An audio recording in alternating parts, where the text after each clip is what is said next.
So our soundboard has not been functioning. Last week we got it about halfway functioning, and tonight it wouldn't even do halfway functioning, really. So God, knowing that our soundboard was not going to function well tonight, provided one for us. Someone that Don McNeely works for had a little portable unit and gave it to us this week. Yeah. So it's sitting there on the bench there with the lights going up and down, right? And it worked just fine. God is so good. Just provided it. We didn't even know we needed it until about 4:30 this afternoon. Things really weren't working well with the other board, so we're grateful. On September 30th, 1938, Neville Chamberlain returned from a conference with Adolf Hitler in Munich, Germany. He was the Prime Minister of England at that time. He came back with a signed agreement between the British and German peoples as a symbol of their desire never to go to war again.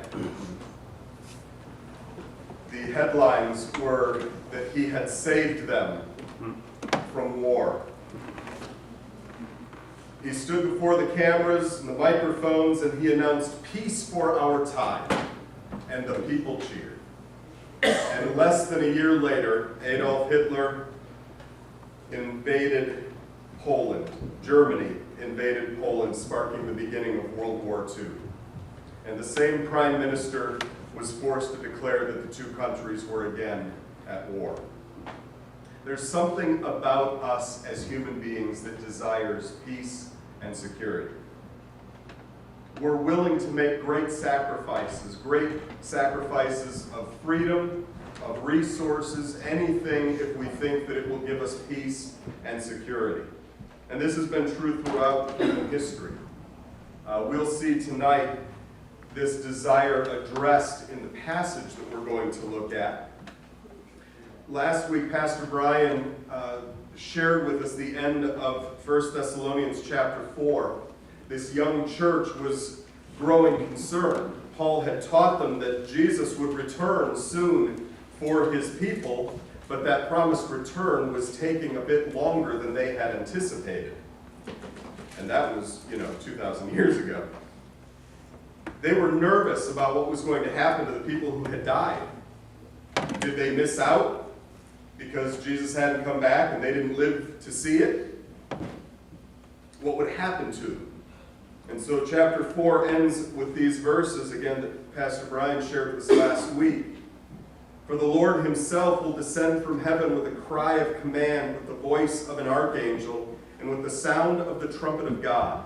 And the dead in Christ will rise first. Then we who are alive, who are left, will be caught up together with them in the clouds to meet the Lord in the air. And so we shall always be with the Lord. Therefore, encourage one another with these words. So the message, simply put, those who have died in Christ, they're great, right? They're taken care of, nothing to worry about. And so as we turn the page into chapter 5, Paul addresses the second part of their question. Perhaps they didn't even know they were asking that question. When is Jesus coming back? And so let's turn the page, metaphorically speaking, to 1 Thessalonians chapter 5, beginning in verse 1. Paul writes, Now concerning the times and the seasons, brothers, you have no need to have anything written to you. For you yourselves are fully aware that the day of the Lord will come like a thief in the night. While people are saying, there is peace and security, then sudden destruction will come upon them as labor pains come upon a pregnant woman, and they will not escape. But you are not in darkness, brothers, for that day to surprise you like a thief. For you are all children of light, children of the day. We are not of the night or of the darkness, so then let's not sleep as others do, but let's keep awake. Be sober. For those who sleep, sleep at night, and those who get drunk are drunk at night. But since we belong to the day, let us be sober, having put on the breastplate of faith and love, and for a helmet, the hope of salvation. For God has not destined us for wrath, but to obtain salvation through our Lord Jesus Christ, who died for us, so that whether we are awake or asleep, we might live with him. Therefore, encourage one another and build one another up, just as you are doing. So as we explore these verses tonight, I want you to feel encouraged. In fact, the verse at the end of chapter 4 says, encourage one another with these words. And the last verse we read, encourage one another, build one another up, even as you already are. Kind of like a good coach, right? Get into the huddle, your team is winning, the other team has to call a timeout, and the coach is like, good job, keep doing what you're doing, right? Keep boxing out, keep defending hard, whatever it is, right? You're doing it, keep doing it. It's working. We're winning, right? That's what we got going on here. And so I want you to understand this passage is supposed to make you walk out of here tonight feeling pretty good. So if you don't walk out of here feeling pretty good, I have failed, and I'll be up here at the front. You can just come let me know, all right? I'll take it. I'll own it. It'll be all on me. There are 3 truths that I want to point out to you tonight that should help you to sleep well when you get home tonight. The first is this. Be encouraged. Jesus is coming back. Jesus is coming back. Amen. Let's go back to verse 1. Concerning the times and the seasons, brothers, you have no need to have anything written to you. You are fully aware that the day of the Lord will come like a thief in the night, while people are saying there is peace and security. Then sudden destruction will come upon them as labor pains come upon a pregnant woman, and they will not escape.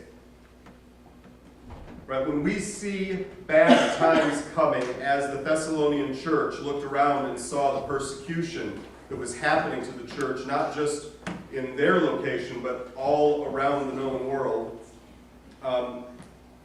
we naturally begin to search for peace and security. In the Old Testament, Israel was constantly looking at the nations around them. Israel, geographically, is a pretty small country, but they sit at the crossroads between some massive empires, and those massive empires were constantly cutting through their yard, so to speak, to get to the other massive empire on the other side of Israel. And Israel was constantly in the crossfire of all of these big-time wars that were going on between the Assyrians and the Babylonians and the Egyptians. And they feared because of these massive armies that were constantly on their doorstep. So even though God promised that if they would obey the covenant that he had laid out before them, that he would protect them, they panicked. They tried to broker their own peace and security. They did so by making treaties with these big, massive nations around them. They struck deals with Egypt. They made alliances with the Assyrians. Could the Egyptians or the Assyrians provide for them peace and security? No. They couldn't. But here's what God offered them. There were several passages that I could have taken you to. I just pulled out one from Ezekiel 34, because I know that's where most of you had your devotions this week. Ezekiel 34, I will make with them a covenant of peace and banish wild beasts from the land so that they may dwell securely in the wilderness and sleep in the woods. And I will make them and the places all around my hill a blessing. And I will send down the showers in their season. They shall be showers of blessing. And the trees of the field shall yield their fruit, and the earth shall yield its increase, and they shall be secure in their land. And they shall know that I am the Lord when I break the bars of their yoke, and deliver them from the hand of those who enslaved them. They shall no more be a prey to the nations, nor shall the beasts of the land devour them. They shall dwell securely, and none shall make them afraid. That's a great promise, right? That's what God is offering them. Peace and security. And no matter how much people might promise us peace and security, they cannot provide it, as it only comes from God. And when God promises to provide it, there's no need to look anywhere else for it. So when the church in Thessalonica is being called away by the siren call of peace and security, Paul reminds them of what he had already told them before. The return of Jesus will come like a thief in the night. Now that thief in the night language was not used to scare people into obedience. Right? The return of Jesus is not supposed to be like Santa Claus. You better watch out. You better not cry. You better not pout. I'm telling you why. Santa Claus is coming to town. He sees you when you're sleeping. He knows when you're awake. He knows if you've been bad or good. So be good, because he's coming to get you. I'm amazed that children don't have nightmares after learning that song. Right? We don't threaten people with the return of Jesus as followers of Jesus. Right? The return of Jesus for us is an encouraging thing, not a fearful thing. The point that Paul is making here is that the return of Jesus is unpredictable. You don't know when the thief is coming. If you knew that the thief was coming, you would have stayed home with your dog and your shotgun, right? You never know when the thief is coming. They tend to choose times when you're not expecting them. The return of Jesus is unpredictable, but it is also inevitable. It's going to happen. And again, this wasn't to scare them. For those who fear for their peace and security, this message was to encourage them. Those who are crying peace and security, those who are promising peace and security, are the ones who will see destruction, not the church of Jesus Christ. The return of Jesus is sudden and certain. And from here, Paul makes a subtle shift. At the end of chapter 4, he told the church that they didn't have to worry about the Christians who had already died in Christ. They don't need to fear because their eternal destiny has already been secured. Here in chapter 5, we see that they don't need to fear because Jesus hasn't forgotten them. He will return. And because of the fact they know Jesus is going to return, he's outlined the certainty of the return of Jesus, the suddenness of the day of the Lord in verses 1 through 3. Now beginning in verse 4, he lays out, how do we live in the in-between time? Right? Jesus promised us he would return. He hasn't returned yet. So how do we live until he comes back? That brings us to our second encouraging truth. You are children of the light. So be alert. Be alert. You are children of the light. And if we're not careful in this section, we can get really bogged down because Paul uses a whole bunch of metaphors to describe what the people are like and what the unbelievers are like and so forth. So I want to read it. We'll read it carefully, but we're going to focus our attention on the main point Paul is making and not get too hung up on all the details. Is that all right? Verse 4, you are not in darkness, brothers, for that day, you're referring to the day that Jesus returns, that day, for that day to surprise you like a thief. For you are all children of light, children of the day. We are not of the night or of the darkness. So then let us not sleep as others do, but let us keep awake and be sober. For those who sleep, sleep at night. And those who get drunk are drunk at night. But since we belong to the day, let us be sober, having put on the breastplate of faith and love, and for a helmet, the hope of salvation. And again, a lot of metaphors there, day and night, and darkness, and drunkenness, and sleeping, and all of this other stuff. A lot of contrast. I don't want to get too hung up on the details. I found a commentary that sums it up really well. You ready? The controlling metaphor is not the sleeping, the drunkenness, or even the night. These are convenient parallels that Paul holds up in contrast with his main focus here, which is the need for sobriety and wakefulness. And even with these terms, Paul is not talking about literal sobriety, as in the example, or the absence of alcohol. He's not talking about literal wakefulness. What he's really getting at is awareness and alertness. Right? We're not to sleepwalk our way through life. We're to be focused and not distracted. We are to be alert and not caught unaware. We are to be determined and not weak-minded or weak-willed. Why? Because like soldiers, we have armored ourselves.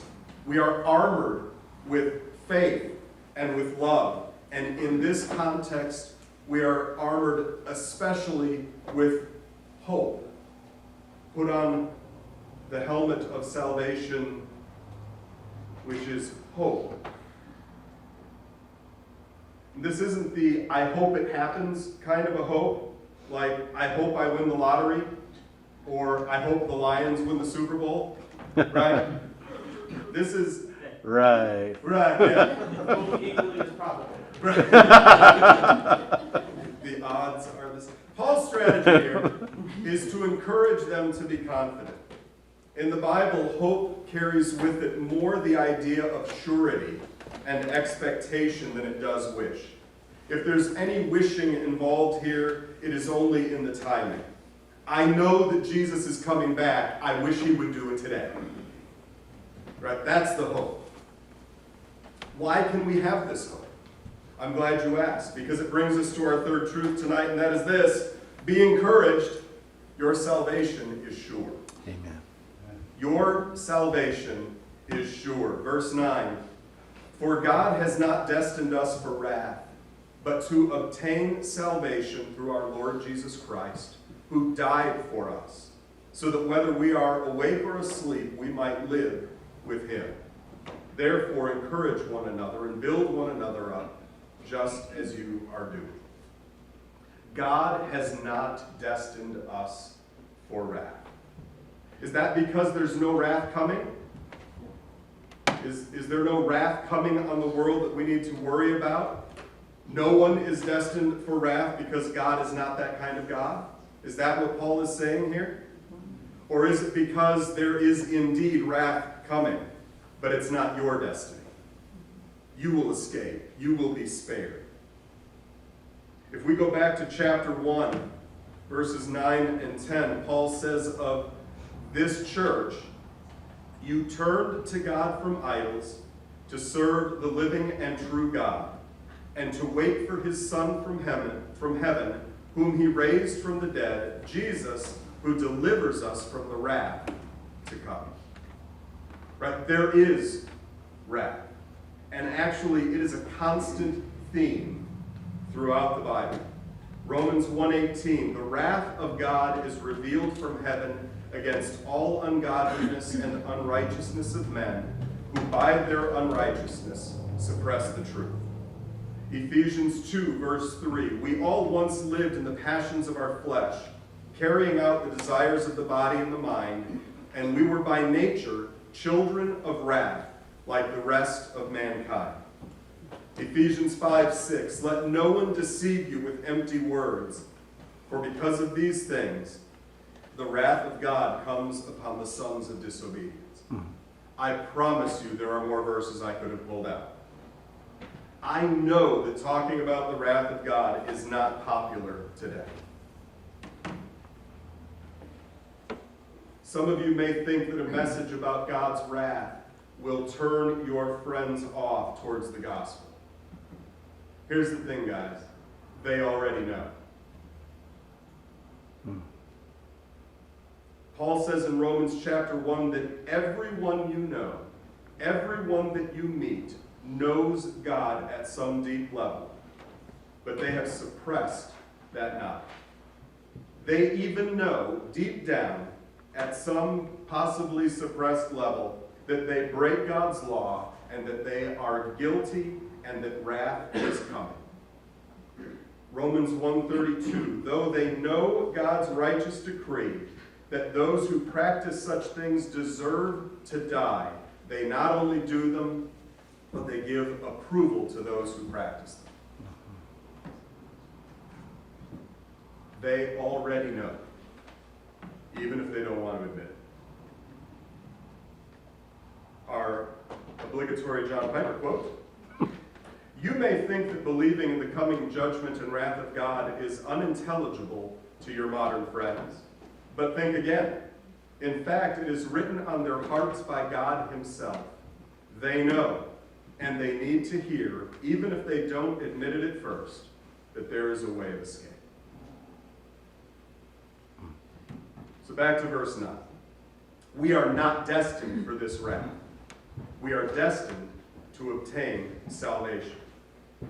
You are destined. You are appointed for salvation. No wrath, no judgment, only salvation. How can this be? We are sinners, right? We are guilty. God is holy. We deserve his wrath. How do we get this salvation? So back at verse 9, God has not destined us for wrath, but to obtain salvation through our Lord Jesus Christ, who died for us. That is the origin of our certain hope.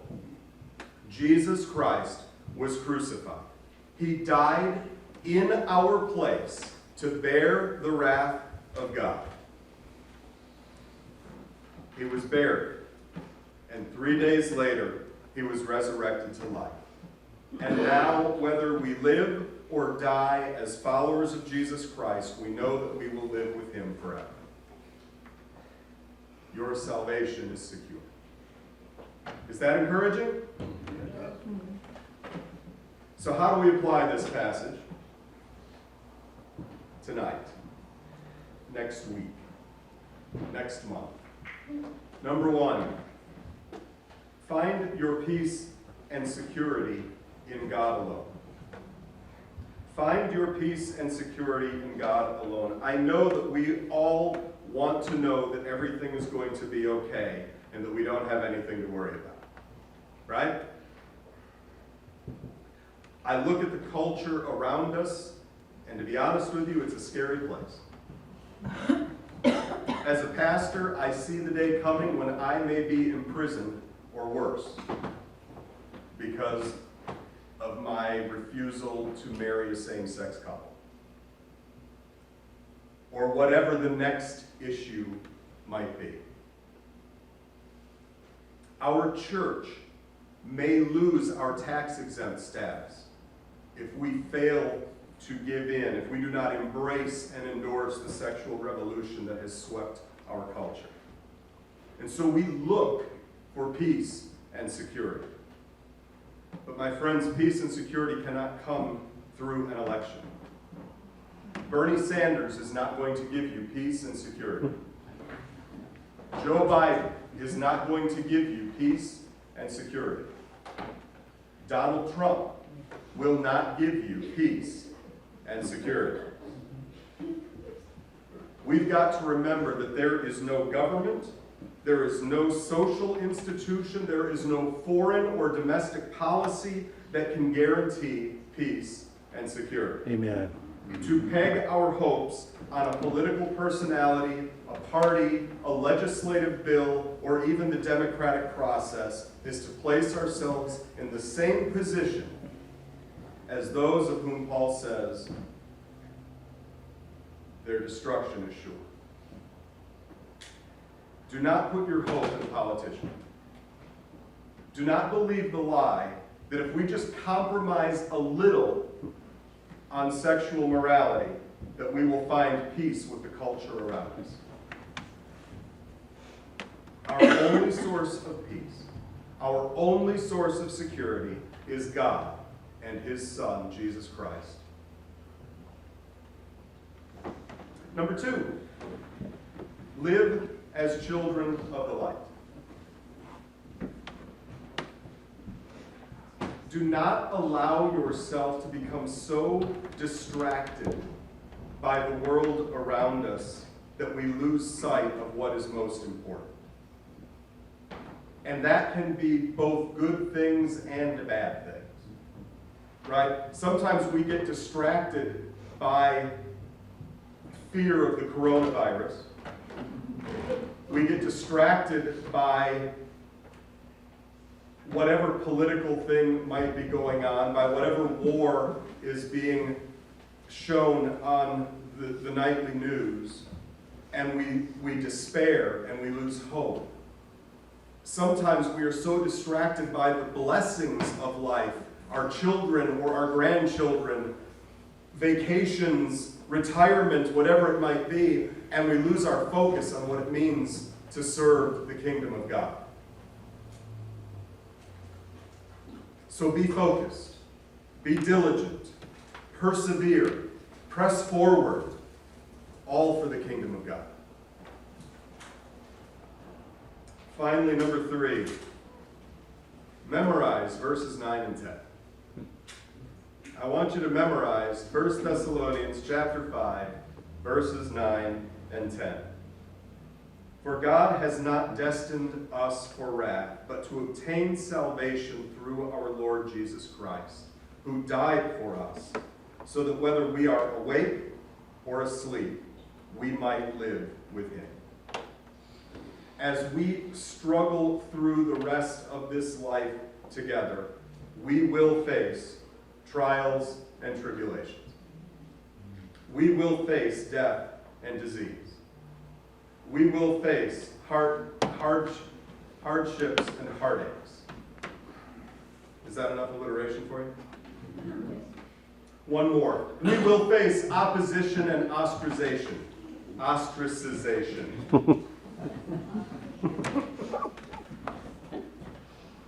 The point is that we live in a fallen world, and life can be really hard sometimes. And the truth is that we can get caught up in our misery and misfortune and lose sight of the big picture. What is the big picture? God has not destined us for wrath, but to obtain salvation through our Lord Jesus Christ, who died for us, so that whether we are awake or asleep, we might live with him. And the reason that I tell you to memorize these verses is found in verse 11. Therefore, encourage one another and build one another up, just as you are doing.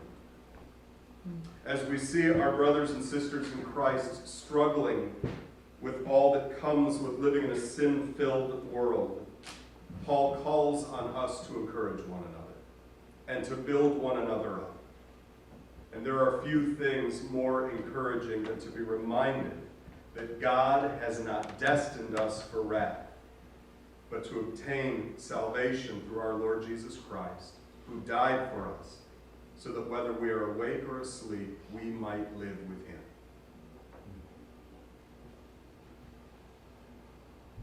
Sometimes we need to be reminded that God has not destined us for wrath,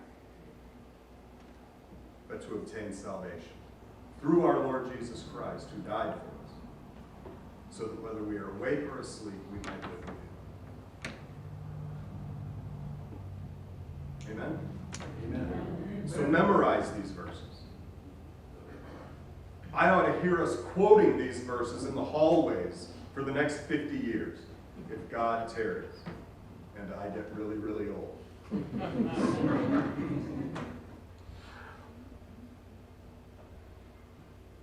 So as we move tonight into our response time, we're going to do it around the Lord's Supper. Paul tells us in 1 Corinthians 11:26, as often as you eat this bread and drink the cup, you proclaim the Lord's death until he comes. And when we think about the salvation that we have received because of the death, burial, and resurrection of Jesus, we can't help but proclaim it loudly. Right? And so our response tonight is twofold. Number one, we're going to celebrate the Lord's Supper to proclaim the death, burial, and resurrection of our Savior, to celebrate the salvation that we are destined for because he died for us.